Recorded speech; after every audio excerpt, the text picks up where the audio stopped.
अस्सलाम वालेकुम। आज हम देखेंगे जॉइंट्स ऑफ अपर लिम्ब। हमने बोन्स ऑफ अपर लिम्ब पहले कवर कर ली थी, अब जॉइंट्स की बारी है। हमारे पास अपर लिम्ब के अंदर जो जॉइंट्स आ रहे हैं उसमें shoulder joint, elbow joint, radio ulnar joint, wrist joint, intercarpal joint, carpo metacarpal joint, metacarpophalangeal joint and interphalangeal joints शामिल हैं। सबसे पहले हम शोल्डर जॉइंट को कवर करेंगे। शोल्डर जॉइंट हमारे पास एक कॉम्प्लेक्स जॉइंट है कि जिसको स्टडी करना अगर आप थॉरली या समझ के स्टडी करेंगे तो बहुत आसान लगेगा। अदरवाइज कोई भी चीज़ आपको तब तक मुश्किल लगती है जब तक आप उसे समझ नहीं लेते। तो शोल्डर जॉइंट के अंदर अगर हम देखें तो हमारे पास ग्लिनोह्यूमरल जॉइंट जो कि ह्यूमरस और ग्लिनोइड कैविटी के दरमियान में बन रहा होता है। फिर हमारे पास स्टर्नोक्लेविकुलर जॉइंट जो कि स्टर्नम और क्लेविकल के दरमियान बनता है और यहाँ पे ये पोस्टीरियर साइड शो की गई है जबकि वो फ्रंट साइड पे आ रहा होता है। स्टर्नम और क्लेविकल के दरमियान, स्टर्नम जो हमारी ब्रेस्ट चेस्ट बोन होती है इन द सेंटर उसके और क्लेविकल के दरमियान में, और scapulothoracic joint between the scapula and the thoracic, और एक्रोमियो क्लेविकुलर जॉइंट हमारे पास एक्रोमियम और क्लेविकल के दरमियान में आ रहा होता है। नेक्स्ट हमारे पास कि जो शोल्डर जॉइंट है उसके अंदर क्लेविकल, स्कैपुला और ह्यूमरस इन्वॉल्व होती है और इनके दरमियान डिफरेंट जॉइंट्स मिलके 4 कॉम्बिनेशन ऑफ जॉइंट्स बना रहे होते हैं। सबसे पहले हमारे पास आता है ग्लिनोह्यूमरल जॉइंट, फिर एक्रोमियोक्लेविकुलर, फिर स्टर्नोक्लेविकुलर और स्कैपुलो-थोरेसिक जॉइंट जिसको हम फ्लोटिंग जॉइंट भी कहते हैं या एसटी जॉइंट भी कहते हैं। जो पेक्टोरल गर्डल है, अगर हम उसको देखें, जो पेक्टोरल गर्डल है उसको रेफर किया जाता है शोल्डर गर्डल, जो कि कनेक्ट करता है अपर लिम्ब को अलोंग द मतलब अपर लिम्ब को बोन्स के साथ along the axis of your body. जो पेक्टोरल गर्डल है उसके अंदर दो तरह से बोन्स आती हैं जो कि शोल्डर का बनाती हैं, क्लाविकल या कॉलर बोन या स्कैपुला जिसको हम शोल्डर ब्लेड भी कहते हैं। Your pectoral girdle is responsible for providing structural support to shoulder region on the left and the right side of your body. They also allow for a large range of motion connecting muscles necessary for shoulder and arm movement. Shoulder joint complex के अंदर जो 4 joints हैं वो इकट्ठे मिलकर in combination में काम करते हैं ताकि वो आपको normal movements of the shoulder complex represent a complex dynamic relationship between the muscle forces, ligaments, constraints and bony articulations. इसके अंदर muscles involved हैं, ligaments involved हैं, bones involved हैं. Every single thing is making up into the shoulder joint complex to help us move our shoulder normally. The articular structures of the shoulder complex in a particular अब shoulder joint के अंदर जो glenohumeral joint है जो glenoid cavity और humerus के दरमियान में बन रहा है वो सबसे ज़्यादा मोबिलिटी प्रोवाइड कर रहा है, जो कि अलाउ कर रहा है हमें हमारी बोन्स को मूव करने के लिए, और फिर हम wide range of direction cover कर लेते हैं या रेंज ऑफ मोशन हम कवर कर लेते हैं हमारी बॉडी की just by moving a single joint. So ये हमें अलाउ कर रही है रेंज ऑफ मोशन को, और ये भी शोल्डर जॉइंट के अंदर ही आ रहा है ग्लिनोह्यूमरल जॉइंट। अगर आप देखें तो आप अपने ह्यूमरस को किसी भी डायरेक्शन में मूव इजीली कर सकते हैं without any restriction until and unless के कोई ऐसा पेशेंट है जिसका जिसका कोई मसला है, like for example frozen shoulder और एक्सेट्रा। जो शोल्डर है वो डिमॉन्स्ट्रेट करता है unique functional balance between the mobility and the stability through the active forces known as dynamic stabilization, which is the reliance of active forces on dynamic muscular control rather than passive stabilization through passive forces such as articular surface configuration capsule और ligament। वो कह रहे हैं यहाँ पे हमारे पास dynamic stabilization हो गया, और यहाँ पे डायनामिक स्टेबलाइजेशन ही हमें अलाउ कर रही है द एक्टिव मूवमेंट और जो कंट्रोल्ड और स्टेबलाइज्ड मूवमेंट। ऐसा नहीं है कि जब हम मूव कर रहे हैं तो हम किसी और डायरेक्शन में मूव कर रहे हैं और हमारा जो जॉइंट है वो किसी और डायरेक्शन में हमारी बोन को मूव करा रहा है, नहीं। और ना ही यहाँ पे हम कोई पैसिव स्टेबलाइजेशन दे रहे हैं, यहाँ पे कोई बाहर से स्टेबलाइजेशन प्रोवाइड नहीं करनी पड़ी। जो हमारा जॉइंट है वो इटसेल्फ इतना एबल है कि वो मूवमेंट भी कर सके और वो एक लिमिटेड मूवमेंट परफॉर्म कर सके, एक लिमिट के अंदर रह के जितनी हमें ज़रूरत है। I hope this point is being clear. Thus, within the shoulder complex, it is the muscle forces which serve as the primary mechanism for securing the shoulder girdle to the thorax and providing a stable base of support for upper extremity movements. ये हमारे पास sternoclavicular joint है यहाँ पे, और ये हमारे पास acromioclavicular joint है यहाँ पे। ये एक्रोमियम और क्लेविकल के दरमियान है, ये स्टर्नम और क्लेविकल के दरमियान है। Sternoclavicular SC joint or acromioclavicular AC joint. This joint is the point where your clavicle meets your sternum, and acromioclavicular joint is the point where clavicle meets the acromion of the scapula. किसका acromion है? Scapula का. Similarly to the sternoclavicular joint, and acromioclavicular joint encourages motion. ठीक है, काम इनका क्या है? Motion, movement, range of motion complete कराना. Acromioclavicular joint, clavicular ligament basically is making this joint. यहाँ पे ये टॉन क्रोकोक्लेविकुलर लिगामेंट्स हैं और ये टॉन एक्रोमियोक्लेविकुलर लिगामेंट्स आप देख सकते हैं। तो यहाँ पे मूवमेंट में मसला आएगा। लिगामेंट्स ऑफ क्लेविकल, अब ये सारी जॉइंट स्टडी करने के लिए हमने बात की थी हमारे पास क्लेविकल, एक्रोमियम और ग्लिनोइड कैविटी है। जो ह्यूमरस है वो इन्वॉल्व है for making up the joints of the shoulder joint complex. तो इसके लिए हमें लिगामेंट्स पढ़ना बहुत जरूरी है। जैसे कोराको क्लेविकल लिगामेंट हमारे पास आ रहा है जो कि सर्व कर रहा है क्लेविकल को कोराकोइड प्रोसेस ऑफ स्कैपुला से अटैच करवाने में। एक्रोमियोक्लेविकुलर जॉइंट कनेक्ट आ रहा है क्लेविकल को with the एक्रोमियम process of scapula.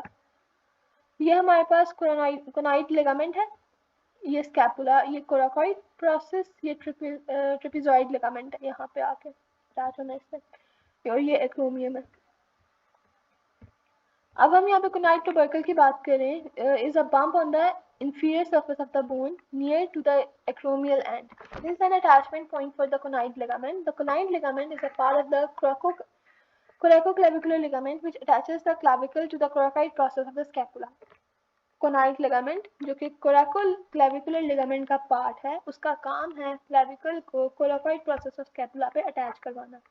I hope this point is being clear. ये है कोनाइड लिगामेंट जो कि हमारे पास कोराकोइड जो क्लेविकुलर लिगामेंट है, कोराकोक्लेविकुलर लिगामेंट का पार्ट है ये, ठीक है। और इसका काम है क्लेविकल को कोराकोइड के साथ अटैच कराना। यहाँ पे ये वाला कोनाइड ट्यूबरकल हमने पढ़ लिया है। यहाँ पे देखें इंप्रेशन फॉर कोराकोक्लेविकुलर लिगामेंट, ये स्टर्नल एंड है, ये क्रोमियम एंड है, ये कोनाइड ट्यूबरकल यहाँ पे आना है, ये ट्रेपेजॉइड लाइन है। Trapezoid line or ridge is an elevation that runs obliquely from the conoid tubercle to the lateral end of the clavicle. यहाँ पे हमने कहा conoid tubercle है, ये उसके obliquely एक लाइन जा रही है acromion end पे, इसको हम trapezoid line कह रहे हैं। It serves as the attachment point for the trapezoid ligament, which it is also the part of the coracoid ligament mentioned above. यहाँ पे trapezoid ligament ने attach होना है। trapezoid line में क्या है? ट्रेपेजॉइड लाइन पे ट्रेपेजॉइड लिगामेंट ने अटैच होना है। कोनाइड ट्यूबरकल में हमने कहा था वो पार्ट है हमारे पास कोराकोक्लेविकुलर लिगामेंट का, जिसका काम है क्लेविकल को कोराकोइड प्रोसेस के साथ अटैच करवाना। ये है कोनाइड ट्यूबरकल और ये है trapezoid line. It is very clear towards the acromion end. Coracoclavicular ligament, trapezoid and conoid ligament. जो कोराकोक्लेविकुलर लिगामेंट है उसके अंदर हमारे पास दो फेसिकुलाई आ रहे हैं। ट्रेपेजॉइड लिगामेंट आ रहा है फ्रंट में और कोनाइड लिगामेंट पीछे की तरफ आ रहा है। Conoid ligament limits interior movement of the scapula with respect to the clavicle. Conoid ligament जो है वो लिमिट कर रहा है इंटीरियर मूवमेंट को। कौन सी मूवमेंट? इंटीरियर मूवमेंट, स्कैपुला की जो इंटीरियर मूवमेंट हो रही है but with respect to the clavicle. जो ट्रेपेजॉइड है वो लिमिट कर रहा है posterior movement between the two bones. पहले इन दोनों की पोजीशन को अच्छी तरह से समझ लें। जो हमारे पास ट्रेपेजॉइड लाइन है इसके ऊपर ट्रेपेजॉइड लिगामेंट ने आकर अटैच होना है। जो कोनाइड लिगामेंट है वो क्लेविकुलर लिगामेंट का पार्ट है जिसका काम था क्लेविकल को अटैच कराना। तो यहाँ पे हमारे पास जो कोनाइड लिगामेंट है वो इंटीरियर मूवमेंट को लिमिट कर रहा है स्कैपुला की, और जो ट्रेपेजॉइड है वो लिमिट कर रहा है posterior movement between the two bones. Scapula, यहाँ पे ये स्कैपुला थोरेसिक जॉइंट, ये ग्लिनोह्यूमरल जॉइंट, ये एसी जॉइंट, ये क्लेविकल आ गई और ये ह्यूमरस आ गई। Scapulothoracic joint is also known as the scapulocostal joint, where the scapula bone meets the ribs in the back of your chest. The ST joint allows the scapula to glide over the contours of the posterior thoracic wall. ये elevation हो रही है scapula की, ये depression है, ये adduction है, ये एबिडक्शन है। ये हमारे पास अपवर्ड रोटेशन है, ये हमारे पास डाउनवर्ड रोटेशन है। स्नैपिंग ऑफ स्कैपुला सिंड्रोम में हमारे पास आ रहा है कि जो स्कैपुलोकोस्टल सिंड्रोम है या स्कैपुलोथोरेसिक सिंड्रोम है उसको हम ड्राइटिंग, ग्राइंडिंग या पॉपिंग या स्नैपिंग सेंसेशन कहते हैं स्कैपुला की at the back of your ribs या थोरेसिक एरिया के अंदर। One source of scapula is when the muscles underneath the scapula जो कि सब स्कैपुलरिस है वो एट्रोफी में चला जाता है जो कि सब स्कैपुलर फोसा के ऊपर प्रेजेंट है। This causes the scapula to become very close to the rib cage, eventually causing rubbing or bumping during the arm or the shoulder movement. इसमें मेन बात ये हो रही है कि जहाँ पे जो हमारे पास सब स्कैपुलरिस मसल है वो एट्रोफी में चला गया, ठीक है, जिसकी वजह से, और जो प्रेजेंट है सबस्कैपुलर फोसा में, जिसकी वजह से हमारे पास जो स्कैपुला वो बहुत क्लोज हो गया रिब केज के। अब जब वो बहुत क्लोज हो गया तो इसका मतलब है वहाँ पर रबिंग हो रही है, रबिंग हो रही है स्कैपुला और रिब केज के अंदर। क्योंकि वहाँ पे जो मसल है वो एट्रोफी में चला गया, मतलब जब मसल एट्रोफी में चला गया यानी मसल ने अपना मास लूज कर दिया, तो वहाँ पे बम्पिंग, वहाँ पे रबिंग आ रही है या बम्पिंग आ रही है ड्यूरिंग द आर्म और द शोल्डर मूवमेंट, तो ये स्नैपिंग स्कैपुला सिंड्रोम है। Look another cause is bursitis. पीछे हमने बात की मसल की, सबस्कैपुलरिस जो मसल है उसकी एट्रोफी की, लेकिन अब हम यहाँ पे बात कर रहे हैं बर्साइटिस की, यानी बर्सा की कोई इन्फ्लेमेशन हो गया है। Tissues between the shoulder blade and thoracic wall inflame. ठीक है, अब जो मसल एंड बोन एब्नॉर्मलिटीज हैं शोल्डर एरिया के अंदर वो भी कंट्रीब्यूट कर सकती हैं पेन को। The most common cause are found in young active patients who tend to excessively use the overhead और द थ्रोइंग मोशन। ये मसला उनमें आता है जो एक्सेसिवली ओवरहेड एक्टिविटीज परफॉर्म करते हैं। ट्रीटमेंट के अंदर नॉन सर्जिकल अप्रोच भी और सर्जिकल भी है, यानी नॉन सर्जिकल के अंदर आपने स्ट्रेंथन करा दी सबस्कैपुलरिस जो मसल है उसकी स्ट्रेंथनिंग करवा दी सबस्कैपुलरिस मसल की, और anti inflammatory medications they the in case of the bursitis. For extreme cases, cortisone injections would be utilized. Surgical case में surgery is only used if the non-surgical treatments have failed. Next is glenohumeral joint. Glenohumeral joint के अंदर हमारे पास एक true synovial ball and socket joint है जो कि responsible है for connecting upper extremity to the trunk. This joint is formed by the combination of the humeral head and the glenoid fossa of the scapula.